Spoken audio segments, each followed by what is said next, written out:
सत्य वचन, अमर वचन, जीवित वचन, दिव्य वचन, सत्य वचन, अमर वचन, जीवित वचन। साई दा बामा बनी दा बामा बगैर सनी रे सनी रे सनी रे सनी रे सा। दिव्य वचन, सत्य वचन, अमर वचन, जीवित वचन, दिव्य वचन, दिव्य वचन।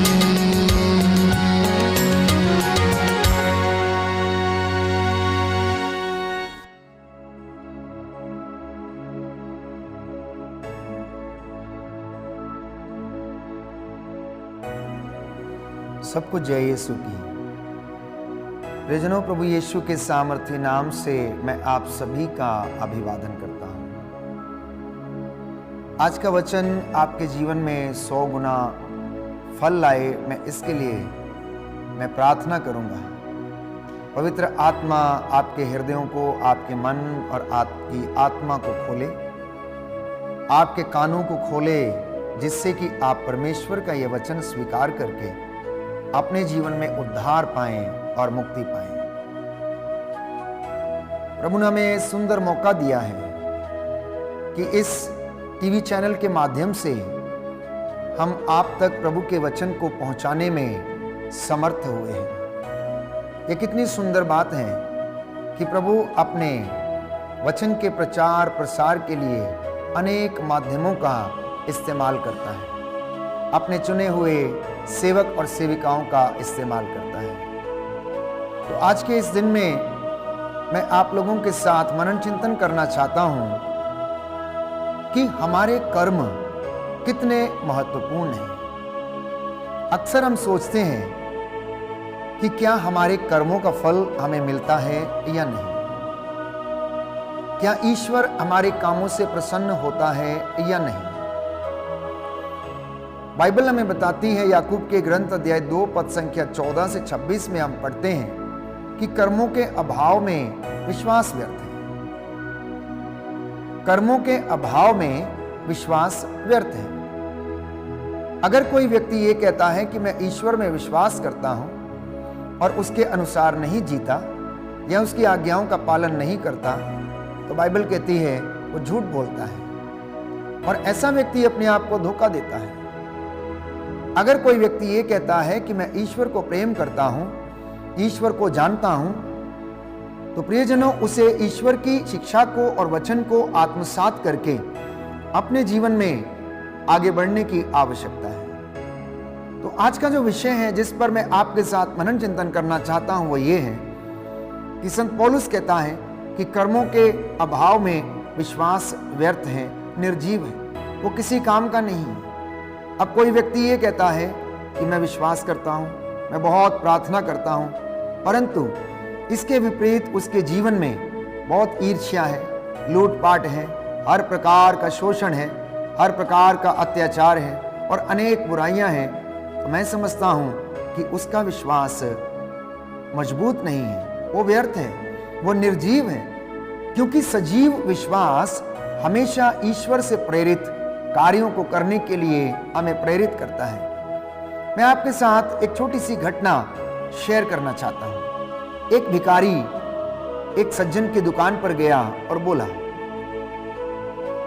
कि मुझे भीख दे दो। उस सज्जन ने उसे 1 रुपया भीख में दिया। वो बुजुर्ग व्यक्ति बहुत प्यासा था और उसने कहा कि मुझे 1 गिलास ठंडा पानी मिलेगा क्या, क्योंकि मेरा गला सूखा जा रहा है। दुकानदार अपने काम में व्यस्त था, उसे फुर्सत नहीं थी कि वो किसी की ओर ध्यान दे। वो उस भिखारी पर आग बबूला हो उठा और बोला, क्या हम तेरे बाप के नौकर हैं? पहले तुम्हें पैसा दें और फिर तुम्हें पानी पिलाएं। अब थोड़ी देर में रोटी मांगोगे? चलो चले जाओ यहां से, भाग जाओ यहां से। आ जाते हैं दुकान पर भीख मांगने के लिए। और इस तरह के अपशब्द उसके मुंह से निकलने लगे। प्रियजन, भिखारी बहुत शांत स्वभाव से उसको सुनता रहा। उसने उसके प्रत्युत्तर में कुछ भी नहीं कहा। उसने कहा, बाबूजी, आप क्रोध ना करें, मैं आगे कहीं पानी पी लूंगा। और जहां तक मुझे याद है, कल इस दुकान के सामने मीठे पानी की छबील लगी थी और आप लोगों को रोक रोक कर जबरदस्ती से पानी पिलाने में लगे थे। आप उनके हाथों में जबरदस्ती पानी का गिलास थमा रहे थे। जो नहीं भी पीना चाहता था, आप उसे भी दे रहे थे। मुझे भी कल आपके हाथों से 2 गिलास शरबत पीने का मौका मिला और मैंने पिया और मन ही मन आपकी प्रशंसा भी की कि आप इतने उदार हैं कि आपने लोगों को मुफ्त में पानी पिलाया है। तो मैंने ये सोचा कि आप बड़े धर्मात्मा हैं, लेकिन आज मेरा भ्रम टूट गया है। आज आपका ये रूप देखकर मेरा भ्रम टूट गया है। कल की छबील तो शायद आपने लोगों को दिखाने के लिए लगाई थी। कल जो आपने पानी पिलाया है लोगों को, वो केवल दिखाने के लिए था, परंतु आज कड़वे वचन बोलकर आपने अपना सारा पुण्य खो दिया है। आपके सारे पुण्य चले गए हैं। मुझे माफ करना बाबूजी, अगर मैंने कुछ ज्यादा बोल दिया हो तो। प्रियजनों, दुकानदार की आंखों के सामने कल की छबील का दृश्य घूम गया। वो सोचने लगा कि कल शाम को जो छबील उसने लगाई थी, लोगों को शरबत पिला रहा था, दौड़ दौड़ कर गाड़ियों को रुका रुका कर, वो चलचित्र के भांति उसकी आंखों के सामने से पूरा का पूरा गुजरता रहा। भिखारी के 2 शब्दों ने उसके पूरे मन, आत्मा और शरीर को हिला के रख दिया। प्यारे भाइयों, वो शर्म से पानी पानी हो गया। उसे अपनी गलती का एहसास हुआ और ग्लास में पानी भरकर उसने बाबा को दिया।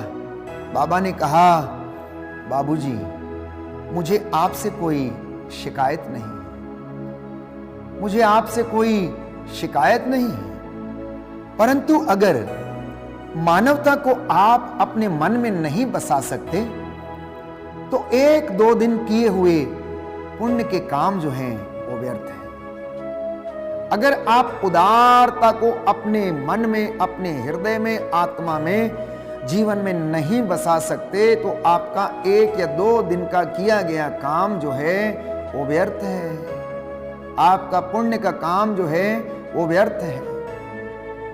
आज आपने पुण्य का काम किया और कल आपने क्रोध के आवेश में उसके विपरीत कुछ कर डाला, आपने सारा पुण्य गंवा दिया है। प्रियजनों, हमारे जीवन में भी ऐसा ही होता है। हम मनन चिंतन करके देखें कि क्या मेरे और आपके जीवन में कभी ऐसा अनुभव आया है जबकि हमने उपवास रखा, लोगों की सेवा की, उदारता के साथ हमने दान दिया, दान पुण्य किया, और दूसरे दिन अगर कोई हमारी दुकान पर या घर में आ गया हो तो हमने उसे लताड़ दिया हो, भगा दिया हो, वचनों से उसका कत्ल कर दिया हो। ऐसी परिस्थिति में हमारा विश्वास पनपता नहीं है।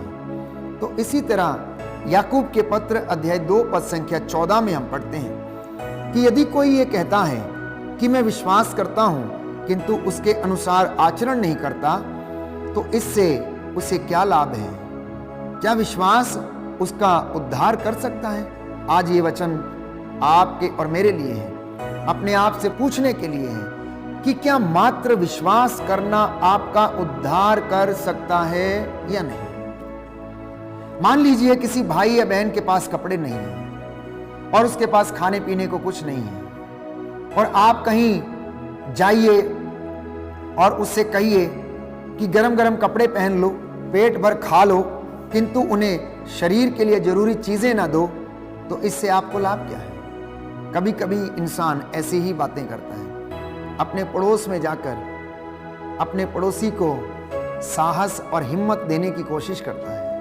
कई बार हम लोग अस्पताल में मरीजों से मिलने के लिए जाते हैं और ऐसी परिस्थितियां आती हैं कि जब अस्पताल में पड़ा हुआ व्यक्ति बहुत गरीब है। हम में से कितने लोग हैं उस व्यक्ति के हाथ में 100 या 200 या 500 रुपए देकर आते हैं। हम में से कितने लोग हैं जो उस गरीब से ये कहकर आते हैं, भाई या बहन, ये 500 रुपए रख लो, ये 1000 रुपए रख लो, तुम्हारी जरूरत में तुम्हारे काम आएंगे, तुम्हारी दवाई खरीदने के काम में आएंगे। मैं समझता हूं इक्का दुक्का कोई व्यक्ति होगा जो इस तरीके का कार्य करता हो। इसके विपरीत यदि हम किसी रिश्तेदारी में जाते हैं या फिर हम किसी बर्थडे पार्टी में जाते हैं तो हम कितने बड़े बड़े उपहार और गिफ्ट लेकर जाते हैं,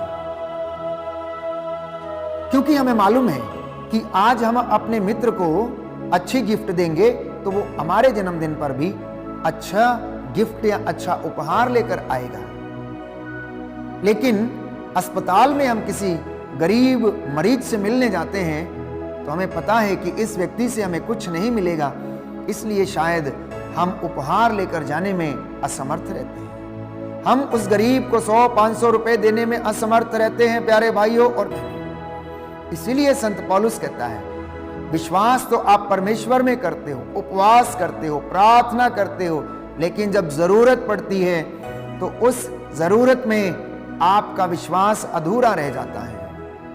इसलिए प्रभु ने कहा कि अगर कोई व्यक्ति इन छोटे से छोटे किसी एक व्यक्ति के लिए कुछ भी करता है तो वो मेरे लिए करता है। इनमें से किसी एक को ठंडा पानी भर पिला दे तो उसने मेरे लिए वो काम किया है। प्रियजनों, मंदिर में, चर्च में हम प्रार्थना करते हैं, लेकिन हमारी प्रार्थना हमारे कामों में नजर आनी चाहिए। हमारे धार्मिक अनुष्ठान का असर जो है वो हमारे कामों में दिखना चाहिए, हमारे व्यवहारिक जीवन में दिखना चाहिए, हमारी बोलचाल में दिखना चाहिए, हमारे रिश्तों में दिखना चाहिए। और तब आप जान जाएंगे कि आप सचमुच में प्रभु यीशु क्रिस्त के अनुयायी हैं। प्रियजनों, अगर आपसे या मुझसे कोई ये कहे कि मुझे अपना विश्वास दिखाओ, तो क्या यह संभव है? शायद ये संभव नहीं है।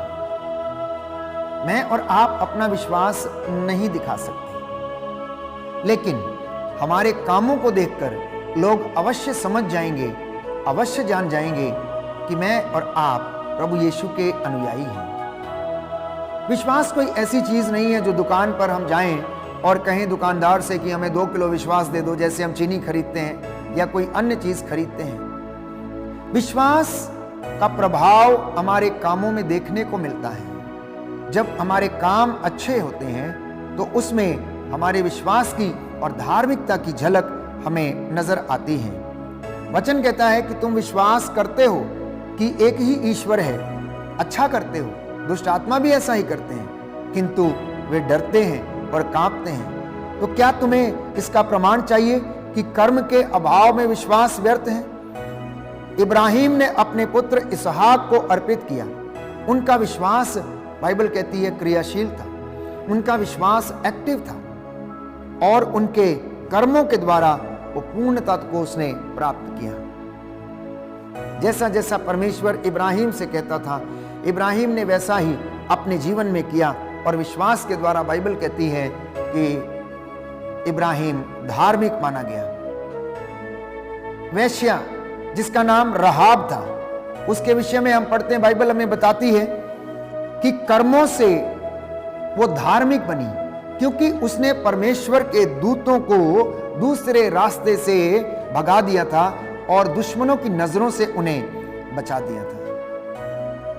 भले डाकू का अगर हम उदाहरण लेते हैं, जब वो अंतिम समय में क्रूस पर प्रभु के एक ओर लटक रहा था तो उसने प्रायश्चित करते हुए कहा कि जब आप अपने राज्य में होंगे तो मुझे भी याद कीजिएगा। पूरी जिंदगी भर उसने तबाही की होगी, पूरी जिंदगी भर उसने शायद अत्याचार किया होगा, पूरी जिंदगी भर बुरे काम किए होंगे, लेकिन आखिरी क्षणों में उसने अपने बुरे कर्मों के लिए माफी मांगी और वह कुछ ही क्षणों में स्वर्ग राज्य का अधिकारी बन गया, क्योंकि यीशु ने उससे कहा कि तू आज ही मेरे साथ मेरे पिता के राज्य में होगा।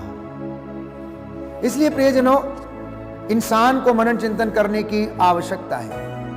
यदि आपका हृदय ईर्ष्या से भरा है, कटुता से भरा है, स्वार्थ से भरा है और डींग मारता है, झूठ बोलता है और अहंकारी है, तो प्रियजनों, हम ईश्वर की कृपा के पात्र कभी नहीं बन सकते। ऐसे व्यक्ति के कर्म उसके विषय में, प्यारे भाइयों और बहनों, गलत साक्ष्य देते हैं। वो अच्छा साक्ष्य नहीं देंगे, क्योंकि उसके कर्म उसके जीवन को बयां करते हैं। व्यक्ति के अपनी ही काम उसके चरित्र के विषय में सब कुछ बता देते हैं। किंतु बाइबल कहती है कि जहां ईर्ष्या और स्वार्थ है, वहां पर अशांति है और हर तरह की बुराई पाई जाती है। जहां पर ईर्ष्या और स्वार्थ है, वहां पर अशांति है और हर तरीके की बुराई पाई जाती है। किंतु ऊपर से आई हुई प्रज्ञा पवित्र है और वो शांति प्रिय है, वो पक्षपातहीन है और निष्कपट भी है। अगर किसी को ऊपर से ज्ञान मिल गया हो, अगर कोई पवित्र आत्मा से प्रेरित हो गया हो, तो प्रियजनों, वो ईश्वर की उपस्थिति में रहकर विश्वासपूर्ण जीवन बिताता है और उसके जीवन में शांति बनी रहती है। याद रखिए प्रियजनों, आपका और मेरा भविष्य अनिश्चित है। मैं और आप नहीं जानते कि हमारे विषय में प्रभु की क्या योजनाएं हैं, कल हमारे जीवन में क्या होने वाला है। किसी का भाग्य वो नहीं जान सकता है, केवल ईश्वर हमारा भाग्य जानता है, क्योंकि उसे हमारे भाग्य पर अधिकार है, जीवन पर अधिकार है, मृत्यु पर अधिकार है, सृष्टि पर अधिकार है, समय पर अधिकार है। वो हमारे जीवन को पलट सकता है, वो हमारे भाग्य को पलट सकता है। इसलिए आप नहीं जानते कि आपका कल क्या होगा। आपका और मेरा जीवन कोहरे के समान है, कोहरे की उस बूंद के समान है जो सूरज का ताप लगते ही खत्म हो जाती है। ये जीवन का वो बुलबुला है जो पानी में उठता है, प्यारे भाइयों और बहनों, तो जरा सी तिनके से भी वो बुलबुला समाप्त हो जाता है। तो जो मनुष्य यह जानता है कि उसे क्या करना चाहिए किंतु नहीं करता, तो उसे पाप लगता है। जो व्यक्ति ये जानता है कि उसे क्या करना चाहिए और नहीं करता, तो उसे पाप लगता है। तो बाइबल कहती है कि ईश्वर घमंडियों का विरोध करता है, किंतु वह विनीतों पर और दीनहीनों पर दया करता है। इसलिए अपने कर्मों पर ध्यान दें, अपने कामों पर ध्यान दें। Take care of your actions, take care of your emotions. अपनी हर गतिविधि पर ध्यान दें और अपनी भावनाओं को अपने नियंत्रण में रखें। भावनाओं से संचालित ना हो। ये दिन बुरे हैं, बाइबल कहती है, संत पौलुस कहता है, आप वर्तमान समय का पूरा पूरा लाभ उठाएं, कर्म करते जाएं और परमेश्वर आपके कर्मों से प्रसन्न होकर आपको आशीष दे। निस्वार्थ रूप से सेवा करते जाएं। आप लोग ईश्वर के अधीन रहें प्यारे भाइयों और बहनों। अगर आप ईश्वर के अधीन हैं तो आप कभी भी बुरे कामों में, बुरी संगति में नहीं फंसेंगे। इसलिए बाइबल कहती है याकूब का पत्र अध्याय 4 पद संख्या 7 में कि आप लोग ईश्वर के अधीन रहें, शैतान का सामना करें और वह आपके सामने से भाग जाएगा। बुराई का सामना करें और वो आपके सामने से भाग जाएगी। प्रभु के सामने दीनहीन बन जाएं प्यारे भाइयों और बहनों, क्योंकि प्रभु दया और अनुकंपा से परिपूर्ण है। वो आप पर दया करेगा, क्योंकि प्रभु यीशु ये कहता है कि मेरी कृपा तुम्हारे लिए पर्याप्त है। आज हम मनन चिंतन करें अपने कामों के विषय में, अपने कर्मों के विषय में, कि हमारे कर्म कैसे हैं। क्या हमारे काम पवित्र हैं? क्या हमारे कामों के द्वारा लोगों के जीवन में शांति आती है? क्या हमारे काम दूसरों को तसल्ली देते हैं? क्या हमारे काम लोगों को आशीष प्रदान करते हैं? क्या मेरे द्वारा लोगों का मार्गदर्शन हो पाता है या नहीं हो पाता? क्या मेरी जुबान लोगों का जीवन संवारती है या उन्हें बिगाड़ती है? प्रियजनों, फिर से मैं आपको याद दिलाना चाहता हूं कि कर्मों के अभाव में हमारा विश्वास अधूरा है, व्यर्थ है। इसके अभाव में कोई भी ईश्वर के दर्शन नहीं कर सकता है। इसलिए यीशु ने बार बार कहा, पवित्रता की साधना करो। तुम जो काम मेरे लिए करना चाहते हो वो सबसे पहले मेरे छोटे से छोटे भाई या बहन के लिए करो, क्योंकि अगर मेरे नाम पर तुम उनका स्वागत करते हो तो तुम मेरा स्वागत करते हो। उन्हें अगर ठंडा ग्लास पानी भर पिलाते हो तो वह तुम उन्हें नहीं, वह तुम मेरे लिए करते हो। अगर तुम किसी बीमार व्यक्ति को अस्पताल में भेंट करने के लिए जाते हो तो तुम उसे नहीं परंतु मुझसे मिलने आते हो। प्रभु ये कहता है, मैं हर एक को उसके कर्म के अनुसार फल दूंगा। इसलिए गणना ग्रंथ में हम पढ़ते हैं कि हमें अपने कर्मों का फल तो भुगतना पड़ेगा।